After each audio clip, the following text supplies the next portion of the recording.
24/7। এই হচ্ছে AGT live 24/7। তার সমাপ্তি ঘটাতে সঠিক উন্নয়নের জন্য দেশের মানুষ যে প্রত্যাশা রাখে এই রাজ্যের মানুষের কাছে এবং আমাদের যৌথ মঞ্চ কংগ্রেস এবং সিপিএমের যে প্রার্থী সেই প্রার্থীকে সমর্থন জানানোর জন্য আমি এখানে এসেছি। আমি আশা করব যে আমরা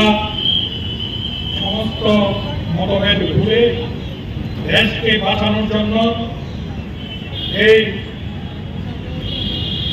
কিছু গুন্ডা বাহিনীর হাত থেকে দেশকে উদ্ধারের জন্য, বিশেষ করে ত্রিপুরাকে উদ্ধারের জন্য আপনারা আমাদের যে প্রার্থী যৌথ মঞ্চে অর্থাৎ কংগ্রেস সিপিএম এর যে প্রার্থী সেই প্রার্থী আশিস সাহাকে বিপুল ভোটাধিকারে আপনারা জয়ী করবেন।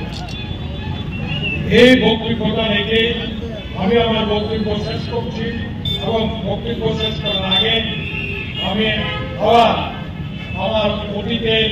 যারা সহকর্মী ছিলেন, বর্তমান যারা কংগ্রেসের সাথে এবং সিপিএমের সাথে কাঁধে কাঁধ মিলিয়ে কাজ করছেন, তাছাড়াও এর বাইরে যারা আছেন গুন্ডা বাহিনীর হাত থেকে দেশকে রক্ষার জন্য আপনারা একসাথে কাঁধে কাঁধ মিলিয়ে এগিয়ে যাবেন এবং দেশকে উদ্ধারের জন্য